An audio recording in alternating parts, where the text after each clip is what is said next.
जन्माष्टमी पर पढ़ें भगवान श्री कृष्ण की जन्म कहानी। भाद्रपद कृष्ण अष्टमी को श्री कृष्ण जन्माष्टमी कहते हैं क्योंकि यह दिन भगवान श्री कृष्ण का जन्म दिवस माना जाता है। इसी तिथि की घनघोर अंधेरी आधी रात को रोहिणी नक्षत्र में मथुरा के कारागार में वसुदेव की पत्नी देवकी के गर्भ से भगवान श्री कृष्ण ने जन्म लिया था।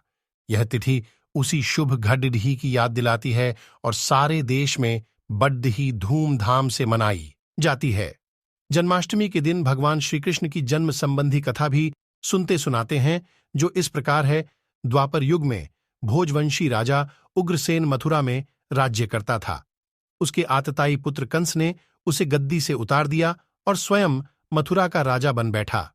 कंस की एक बहन देवकी थी, जिसका विवाह वसुदेव नामक यदुवंशी सरदार से हुआ था। एक समय कंस अपनी बहन देवकी को उसकी ससुराल पहुंचाने जा रहा था। रास्ते में आकाशवाणी हुई, हे कंस, जिस देवकी को तू बड्ढे प्रेम से ले जा रहा है, उसी में तेरा काल बसता है। इसी के गर्भ से उत्पन्न 8वां बालक तेरा वध करेगा। यह सुनकर कंस वसुदेव को मारने के लिए उद्यत हुआ।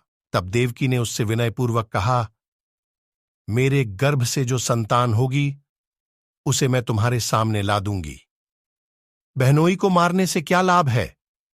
कंस ने देवकी की बात मान ली और मथुरा वापस चला आया। उसने वसुदेव और देवकी को कारागृह में डाल दिया। वसुदेव देवकी के एक एक करके 7 बच्चे हुए और 7 को जन्म लेते ही कंस ने मार डाला। अब 8वां बच्चा होने वाला था। कारागार में उन पर कड़ीडी से पहरे बैठा दिए गए। उसी समय नंद की पत्नी यशोदा को भी बच्चा होने वाला था।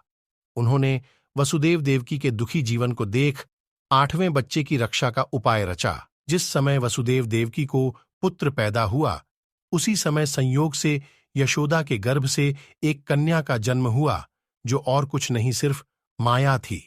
जिस कोठरी में देवकी वसुदेव कैद थे, उसमें अचानक प्रकाश हुआ और उनके सामने शंख, चक्र, गदा, पद्म धारण किए चतुर्भुज भगवान प्रकट हुए। दोनों भगवान के चरणों में गिर पड़ डढ़े। तब भगवान ने उनसे कहा, अब मैं पुनः नवजात शिशु का रूप धारण कर लेता हूं। तुम मुझे इसी समय अपने मित्र नंदजी के घर वृंदावन में भेज आओ और उनके यहां जो कन्या जन्मी है उसे लाकर कंस के हवाले कर दो। इस समय वातावरण अनुकूल नहीं है, फिर भी तुम चिंता न करो। जागते हुए पहरेदार सो जाएंगे, कारागृह के फाटक अपने आप खुल जाएंगे और उफनती अथाह यमुना तुमको पार जाने का मार्ग दे देगी। उसी समय वसुदेव नवजात शिशु रूप श्रीकृष्ण को सूप में रखकर कारागृह से निकल पड्डेढ़े और अथाह यमुना को पार कर नंद जी के घर पहुंचे। वहां उन्होंने नवजात शिशु को यशोदा के साथ सुला दिया और कन्या को लेकर मथुरा आ गए। कारागृह के फाटक पूर्ववत बंद हो गए। अब कंस को सूचना मिली कि वसुदेव देवकी को बच्चा पैदा हुआ है। उसने बंदीगृह में जाकर देवकी के हाथ से नवजात कन्या को छीनकर पृथ्वी पर पटक देना चाहा, परंतु वह कन्या आकाश में उड्डीएच गई और वहां से कहा, अरे मूर्ख, मुझे मारने से क्या होगा? तुझे मारने वाला तो वृंदावन में जा पहुंचा है। वह जल्द ही तुझे तेरे पापों का दंड देगा। यह है कृष्ण जन्म की कहानी।